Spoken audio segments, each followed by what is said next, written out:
sa Philippines, to represent the Philippines. Dini, and andun din po kami. Kasama rin po namin si Exo Lay.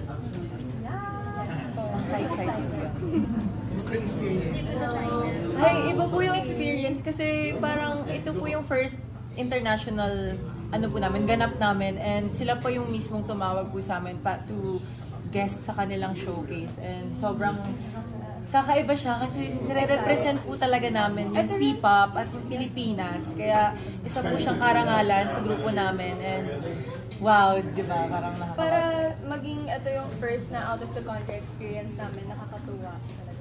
And we're so happy na yung mga feedback ng mga Chinese is wala naman niyo. Spoiler! This week, next week. Labas na po ng teaser, ay!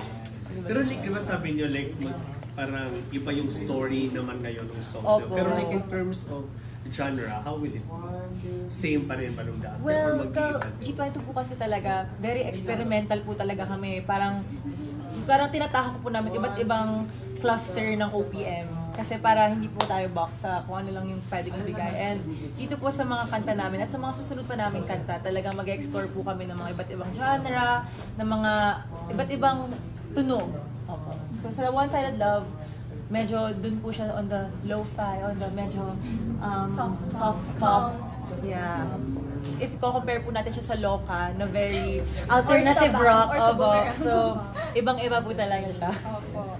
Buti hindi kayo na don't you find it challenging in terms of your vocals? Kasi syempre di ba may iba na parang mas bumabaga yung boses lang sa ganitong klaseng genre. Kayo kinakailangan maging all around. I think, feel ko po, that's the beauty of sobrang iba po yung vocals namin, yung dynamics namin. So we find yung parang harmonies and na bibigay justice sa isang part. Yeah, and parang dahil din po sa kung ano pong meron kami vocally, nag-iiba din yung tunog ng kanta. Kahit medyo soft pa rin yung kanta, medyo maririnig mo pa rin na, ay, yung boses nila, parang paus-paus na, baklado na. Parang ganun pa rin yung boses nila. May pagka-husky. Parang medyo husky pa rin siya dun. So parang wala pa rin. Bakla ako, pero hindi naman ganyan boses. Maganda naman ng boses yung parang sa isang bakla. Parang ganun po siya. Parang maririnig nyo pa rin yung po yung powerness. Yung powerness, yung power ng mga vocals po. Sino nagsulat naman? Sila, Kuya Tiny and Kuya Kuya Gab. Gab. Tapos nag-additional lyrics po ako sa second verse. Yes. So, parang katulad ng sa vision, gusto nyo iba na parang next naman kayo na may sulat mo songs? Well, we do actually write our songs po. Talagang nasa line-up po talaga ng mga kanta namin kung kailan i-release. Meron na po kaming mga nasulat na kanta. Isa na po dun yung Loca. Actually, yung Loca po, hindi pa talaga siya i-release. Dahil lang nasama po siya sa Shake, Rattle, and Roll, na-release po siya early on.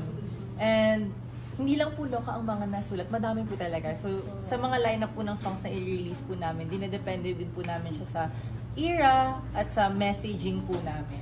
Gusto po namin pa at the same time, gusto namin mag-aral sa mas experience and iba yung creative inputs ng mga mentors namin, ibang producers, ibang writers. So, open din po kami sa iba. Ano yung inspiration ng music nyo pagka pipili kayo o mag-compose kayo ng music?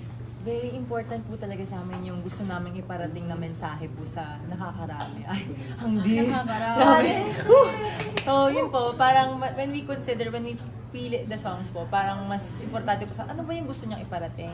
Nakaka-female alpha ba to? Nakaka-empower ba siya? Nakaka-touch ba siya ng mga heart? Yun po yung very important po sa amin pag nagpipili kami ng kanta at susulat po kami ng kanta.